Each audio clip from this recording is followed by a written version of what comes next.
Oi, gente, a paz do Senhor Jesus, tudo bem com vocês? Que Deus assim vos abençoe e guarde em nome do Senhor Jesus. Aqui quem vos fala é o presbítero Sandro Mendes e eu venho trazer para você hoje a revista da EBD, nosso primeiro trimestre de 2024, amém? Tem por título A Origem da Igreja, aonde tudo começou, como começou. Amém? Vou trazer para você, a gente vai aprender juntos em nome do Senhor Jesus. Eu quero que você fique ligado, tá bom? Não distraia, porque você vai aprender muita coisa aqui. Amém? Nós sabemos que o corpo de Cristo tem origem, o corpo de Cristo tem natureza e o corpo de Cristo tem vocação. Então eu já te pergunto, você sabe qual a sua origem? Eu já te pergunto, você sabe qual a sua natureza? Você sabe qual a sua vocação? Então vamos aprender juntos. Amém? Em nome do Senhor Jesus. Para a gente dar início aqui, a gente já vai entrar em alguns detalhes, como, por exemplo, o Antigo Testamento. Você sabe que a igreja, na verdade, se origina de lá. Ela vem de lá do Antigo Testamento. Desde quando surgiu tudo, todas as coisas, a igreja já vem de lá. Eu vou dar algumas pinceladas aqui em algumas coisas para você entender, para a gente logo mais estar entrando na lição, né?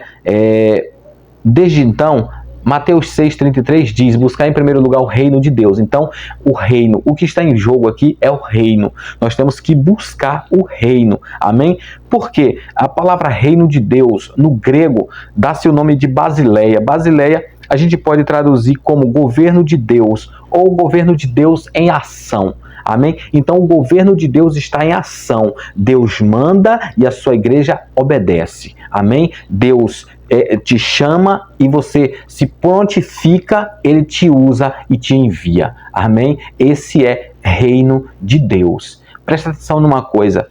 No Antigo Testamento, o Antigo Testamento, na verdade, quase todo ele foi escrito em hebraico. Você sabe muito bem disso. Foi escrito em hebraico. Só que alguns livros, principalmente ali do livro de Daniel, alguns foram escritos em aramaico, né? A língua aramaica. E tem uma tradução do hebraico para o grego, a gente chama do grego koiné, que é a Septuaginta, né? A gente sabe muito bem. Esse grego koiné, na verdade, são as variedades do grego, né? Isso são as variedades do grego. E essa Septuaginta, na verdade, é uma tradução do grego, né? Da língua grega, da Bíblia hebraica, do século III, mais ou menos, antes de Cristo, a qual possui os livros deuterocanônicos, não é isso? Aí a gente já vai ficar bem informado sobre essas questões. E isso nos traz para nós uma riqueza muito grande de detalhes. Por quê? Porque se tu for olhar toda a Bíblia, desde o Antigo Testamento até o Apocalipse, desde do Gênesis, do Bereshit, né? Desde o Gênesis até Apocalipse, fala, na verdade, toda ela é voltada para Cristo, toda ela é voltada para o noivo, para o dono da igreja, o nosso Senhor. Amém? Então, nós vamos aprender neste momento aqui que na lei, né? A gente vai aprender que na lei já estava a igreja vinculada na lei. A gente vai aprender que nos profetas também já estava vinculada a igreja. A gente vai aprender que nos salmos já estava vinculada a igreja. Ou seja, na Torá já estava, né? Na Torá, que é a lei, nos profetas, que é Nevim, não é isso? E também nos salmos, que a gente pode dar o nome de Ketuvim. Amém? Então, em todos os âmbitos aqui, estava a igreja de Cristo. Só que de uma forma silenciosa, que às vezes a gente tem que perceber muito, tem que ler muito para entender a palavra do Senhor. Porque para a gente não ser pego em alguns detalhes, em algumas coisas que a própria nos diz. Então, vamos lá, para a primeira mão aqui, vamos entrar aqui no primeiro tópico aqui, onde diz o povo de Deus. Se tu tiver tua revista aí, segue comigo também, tá bom? Vamos ver aqui, a gente vai ser bem breve, eu vou te algumas bases que a gente vai aprender aqui, para a gente ser breve, para a gente só entender as questões. Aqui diz, o povo de Deus na Bíblia e na história. Aí diz, primeiro subtópico diz, no Antigo Testamento, o termo hebraico Gahal é usado para se referir a um ajuntamento do povo de Deus, debaixo do antigo pacto. Presta atenção numa coisa, o termo grego Gahal é usado para se referir a um ajuntamento do povo de Deus debaixo do antigo pacto, ou da antiga aliança. Nesse aspecto, o seu uso é o de uma convocação para uma assembleia ou um ato de reunir-se em assembleia. Dessa forma, Gahal é descrito como o povo reunido. Ou seja, você encontra lá em Deuteronômios 4:10, congregação do povo, Juízes 20, verso 2, multidão, 1 Samuel 17:47, você encontra congregação, 1 Reis 8:22, congregação de Israel, e 1 Crônicas 13:2, o grande ajuntamento. Então você encontra ali, dos filhos de Abraão, um grande ajuntamento de pessoas. É sabido que, você sabe muito bem que antes a língua era uma só. Você sabe muito bem que era uma só, antes da Torre de Babel. Até mesmo na época onde foram ainda construir a Torre de Babel, todos falavam uma só língua, mas como eles praticamente foram ali afrontar a Deus, né, e houve então aquela desavença e Deus confundiu então as línguas. A partir de quando a Torre de Babel desaba, então vai cada língua para seu lado, e ali surge-se as variedades de línguas, entendeu? Mas antes era uma língua só. É a mesma coisa aqui do que está falando aqui, nesse termo Gahal aqui. O povo estava reunido com fins, propósitos, mas muitas vezes não era ainda um propósito fundamentado em Deus. Ainda tratava de outros assuntos baseados. Você vai ver que a gente vai chegar aqui agora, aqui logo abaixo um pouco, diz assim, ó, o termo Gahal, portanto, no contexto do Antigo Testamento, se refere ao Israel étnico, uma nação que se juntava ou reunia tanto com fins culticos ou não. Ou seja, eles se reuniam para falar, vamos dizer aí, de Deus, como também se reunia para ter outros interesses, entendeu? Não seria nesse caso o nosso hoje, o nosso termo hoje, né, que nós vamos entrar aqui, que é eclésia. Ou seja, eclésia, a palavra eclésia quer dizer tirados para fora. Ou seja, antes, a gente poderia até, o povo de Israel, você sabe muito bem, que adorava, às vezes, vários deuses, às vezes não se contentava com só o Deus de Israel, aí adorava outros deuses. Nós não. Quando nós fomos tirados para fora, nós adoramos apenas a um Deus único. Nós sabemos que Ele é único e Ele pode fazer tudo em todos. Amém? Presta atenção. Então ele se reunia com fins para cultuar e também para não cultuar, para fazer outras coisas ou cuidar de outros afazeres, vamos dizer assim. E no segundo subtópico diz assim, ó, no Novo Testamento, o termo grego eclésia se refere à igreja cristã. Contudo, no contexto neotestamentário, o seu sentido diferirá do que lhes é dado no Antigo Testamento. Tá vendo? Tem uma certa diferença realmente do que lhe é dado no Antigo Testamento. Tanto na forma como na função. Não é apenas uma raça ou nação. Aqui agora não se trata apenas de uma raça. Aqui agora não se trata apenas de uma nação. Aqui agora se trata do povo, o povo de Deus, o povo separado, o povo escolhido, o povo lavado, o povo remido pelo sangue do Cordeiro. O povo que foi reservado para estar morando nas boldas do Cordeiro. Amém? Aqui é algo separado. Então, meu irmão, já vai um conselho aí, um conselho para você. Você foi lavado, você foi guardado, você é separado. Amém? Então, quando nós nos ajuntarmos, quando nós fizermos a nossa assembleia, quando nós unirmos com os nossos irmãos, que seja por fins cúticos. Eu não estou querendo dizer que você não possa aí brincar, que você não possa aí curtir a sua vida, sair com a sua família, não, nada disso. Eu estou querendo dizer o seguinte, que quando você estiver no teu trabalho, lembre-se de Deus. Quando você estiver na sua faculdade, lembre-se de Deus. Quando você estiver na sua brincadeira entre seus amigos, lembre-se de Deus. Lembre de uma coisa, nós somos servos do Altíssimo. Nós somos comprados por um preço caro, onde ele foi pago ali na cruz do Calvário, um preço de sangue. Então Jesus, ele tem ciúmes de nós, ele cuida de nós.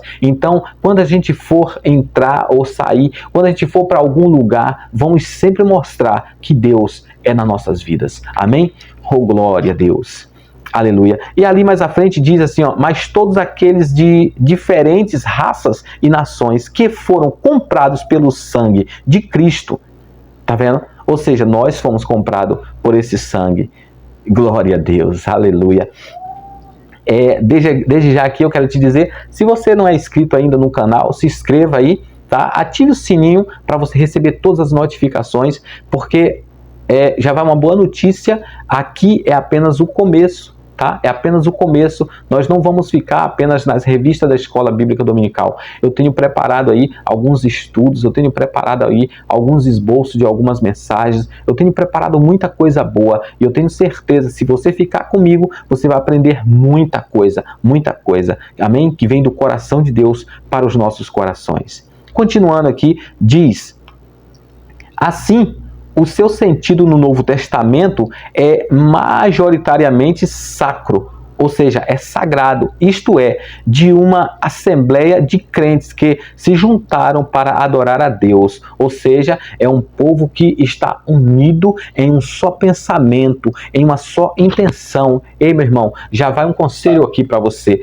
Quando você vier adorar a Deus, quando você sair da sua casa, aqueles dias de culto na tua igreja, quando você vier sair da tua casa, já saia com vontade, já saia com desejo, já faça o teu culto em casa, chegue lá apenas para agradecer a Ele, apenas para dizer para Ele, meu Senhor, muito obrigado pelo dia, muito obrigado pela dificuldade, muito obrigado pelo problema. Por quê? Porque a Bíblia diz que nós temos que dar graça em tudo temos que dar graças a Deus. Por quê? Porque Deus é o pilar de tudo e de todas as coisas. Amém? Ainda continuando, diz, isto é, de uma assembleia de crentes que se juntaram para adorar a Deus, não é apenas um ajuntamento de pessoas, mas uma assembleia de crentes regenerados que se reúnem para adorar a Deus. Amém? Glória seja dada ao nome do Senhor Jesus. Ainda continuando, diz, Jesus, por exemplo, usou o termo eclésia com um sentido exclusivo,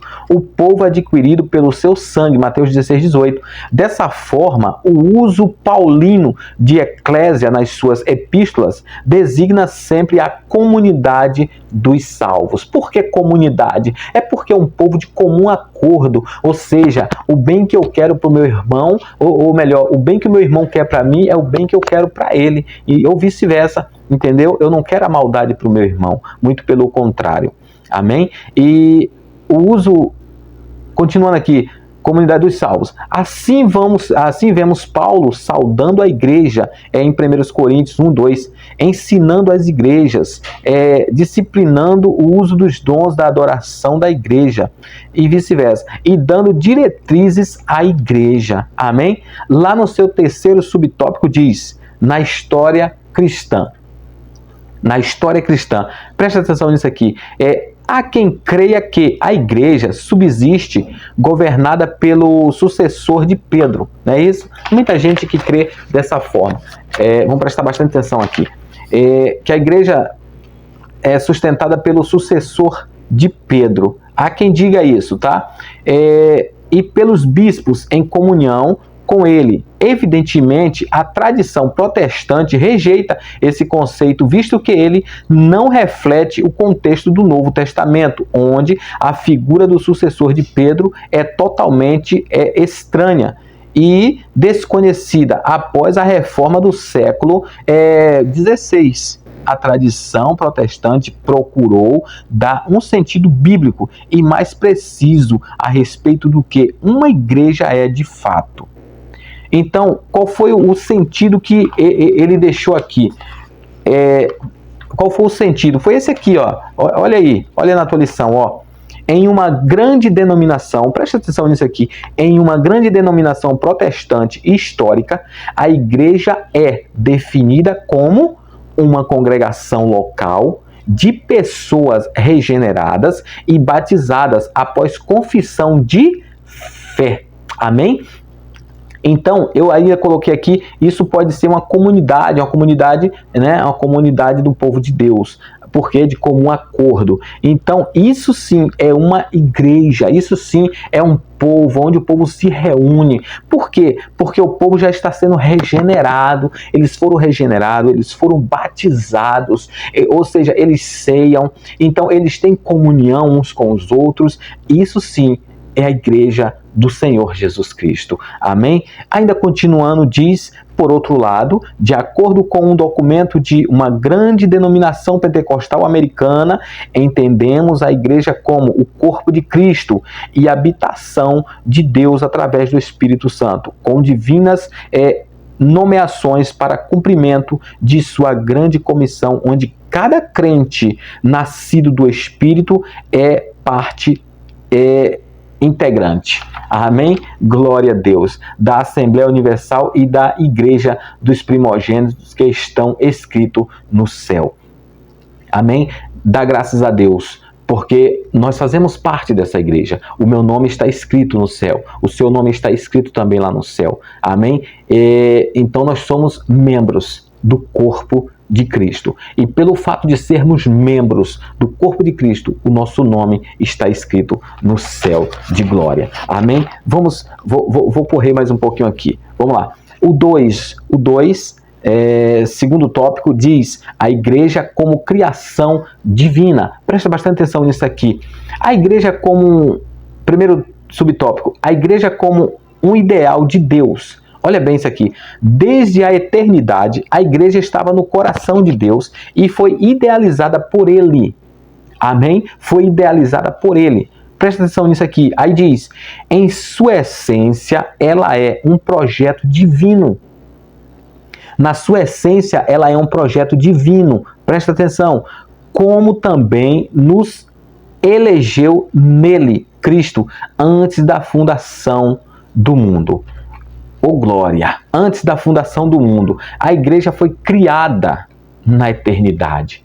A igreja foi criada na eternidade, antes que tudo se formasse. Antes que tudo se formasse, antes do Gênesis 1 e 2, antes de tudo, a igreja já estava no coração de Deus. Deus já tinha um projeto para a gente. Deus já tinha um projeto para a igreja. Amém? Deus já tinha os seus meios de usar as pessoas. Deus já tinha os seus meios de fazer com que essa igreja viesse à tona. E ainda continuando diz, para que fôssemos santos e irrepreensíveis diante dele em amor, Efésios 1:4. Na sua carta aos Efésios, o apóstolo Paulo fala de um ministério que estava oculto. Olha isso. Efésios 3:3-6. Esse ministério que fora revelado era exatamente a igreja. Era um ministério que estava oculto, mas fora revelado, e era a igreja de Cristo, que fora revelado. Era exatamente a igreja. Na mente de Deus, portanto, a igreja já existia. O amor de Deus fez com que ele provasse um plano para salvar o homem caído. Assim Cristo amou a igreja e se entregou por ela. Oh, meu irmão, foi por amor. Foi por amor que ele fez isso. Aleluia. Só ele para fazer isso por mim e por você. Só Ele para nos dar a graça e a vida. Só Ele para ter compaixão de nós. Porque se não fosse as misericórdias do Senhor, a Bíblia fala, as misericórdias do Senhor são as causas pelo qual nós não somos consumidos. Porque se o Senhor não tivesse compaixão de nós, nós não estaríamos mais aqui. Amém? Continuando aí, no seu segundo subtópico, diz a igreja como uma realidade concreta. Como vimos, a igreja não ficou apenas na mente de Deus. Ela passou a existir de uma forma concreta Amém? De uma forma concreta, fundada, ou seja, olha só, a fundação. O início da igreja acontece na plenitude dos tempos, mas, vindo a plenitude dos tempos, Deus enviou seu Filho nascido de mulher, nascido sobre a lei, Gálatas 4:4. Dessa forma, Deus fez congregar em Cristo todas as coisas na dispensação da plenitude dos tempos. Aleluias! Ou seja, a igreja então deu início na plenitude dos tempos, mas vindo a plenitude dos tempos, Deus enviou seu Filho. Deus sabia porque se o seu Filho dele não viesse, nós íamos perecer. Nós não tínhamos saída, a não ser a misericórdia do Senhor sobre as nossas vidas, meu irmão. Continuando, diz, dessa forma, Deus fez congregar em Cristo todas as coisas, na dispensação da plenitude dos tempos, Efésios 1:10. Então, surge a pergunta: quando a igreja passou a existir de fato? Aí, continuando diz, quando ela se estabeleceu na sua forma concreta. Perguntou de novo. A maioria dos teólogos defende que foi no Pentecostes. A igreja, por exemplo, não é citada nos evangelhos de Marcos, Lucas e João. Mateus fala de sua existência, mas como um evento futuro. Mateus 16:18. Né? Então, vamos ver como é que tudo pode acontecer. Terceiro subtópico diz, a igreja no Pentecostes. Depois do Pentecostes, Lucas destaca que todos os dias acrescentava o Senhor à igreja aqueles que se havia de salvar. Presta atenção nessa expressão aqui. Presta atenção nisso aqui. Olha bem, depois do Pentecoste, ou seja, aconteceu então um mover, certo? Lá em Atos 2:4-47. Então, aconteceu o mover ali em Atos, certo? O Pentecostes aconteceu. E depois daquela ação ali, o Senhor, olha bem isso aqui, o Senhor deu continuidade. Ou seja, a igreja não parou, a igreja continuou. Amém? Vai em todos os cantos, até aos confins da terra. Olha aqui. Todos os dias acrescentava o Senhor à igreja aqueles que se havia de salvar. Dessa forma, olha o que diz aqui, a igreja que existia apenas no coração e na mente de Deus, tornava uma realidade concreta quando o Espírito, olha isso, quando o Espírito Santo é derramado no Pentecostes, após a ressurreição de Jesus. Amém? Então, depois do grande Pentecoste, a igreja alavanca, a igreja cresce, a igreja sai, a igreja vai. E a igreja hoje é eu, a igreja hoje é você que se reúne, é você que congrega, é você que se achega, é você que está disposto, é você que se entrega, é você que se doa. Meu irmão, a igreja somos nós e o Senhor nos ortogou essa responsabilidade, está sobre os teus ombros, está sobre os meus ombros. Ele disse para nós, ide por todo mundo e anunciai, ide por todo mundo e pregai o evangelho. Este evangelho tem que ser anunciado por mim e por você. Amém? Deus não ortogou aos anjos. Se fosse assim, os anjos estariam aqui para evangelizar. Não, Deus ortogou a mim e a você, pessoas de carne, pessoas de espírito, pessoas de alma, para a gente levar o amor do Senhor Jesus. Amém? Glória a Deus. Então ali foi a grande inauguração da igreja. Ali começou então a grande inauguração da igreja do Senhor Jesus. Aleluias. Glória a Deus. Oh, aleluia. Amém? Tópico 3, para a gente estar encerrando aqui. Olha o que diz o tópico 3 diz. A igreja como a comunidade dos salvos. A igreja como a comunidade. Primeiro subtópico diz, regenerados pelo sangue de Cristo. No Pentecostes, olha bem, no Pentecostes, o apóstolo Pedro disse, arrependei-vos e cada um de vós seja batizado em nome de Jesus Cristo para perdão dos pecados. Atos 2:38. Com essas palavras, o apóstolo Pedro estava dizendo como se do ingresso de uma pessoa na igreja, ou seja, por meio do arrependimento e do batismo, a igreja é uma comunidade cristã formada por pessoas regeneradas, que fizeram uma pública confissão de fé. É por isso que ele diz: o que me confessares na terra, eu também o confessarei diante do meu Pai e diante dos anjos no céu. Ou seja, então tem que haver uma confissão. Quando a gente confessa: Senhor, eu estou aqui, eu quero que o Senhor me aceita, porque eu quero fazer parte do teu reino. Aleluia. E o Senhor então te aceita e você faz parte ali do seu reino, faz parte da comunidade. Amém? Faz parte daquele comum acordo entre os irmãos ali naquele lugar. Glória a Deus. Presta atenção aqui numa coisa. Olha bem isso aqui. O ingresso de alguém à igreja não se dá por adesão. Presta atenção. Tem muito evangélico, mas tem poucos cristãos. Porque o ingresso de Deus ao seu corpo, ao seu ministério, não é por adesão. Meu irmão, não é por adesão. Não. É por convenção. Não por adesão, e sim por convenção. Temos que ser convertidos. Amém? Temos que ser convertidos. Olha o que diz aqui. Mas pela conversão. É exatamente esse o sentido da palavra grega metanoel, traduzida aqui por arrependimento. Significa uma mudança de mente.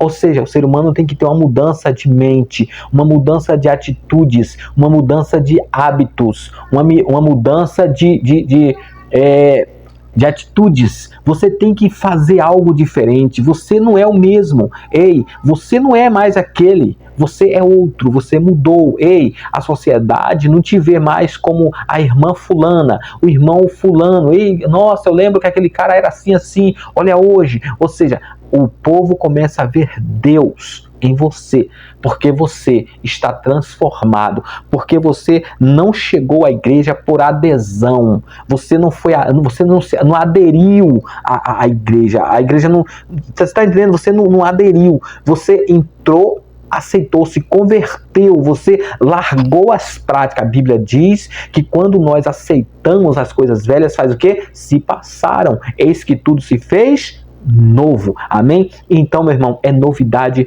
de vida. Amém? Vamos concluir aqui, vamos estar terminando aqui.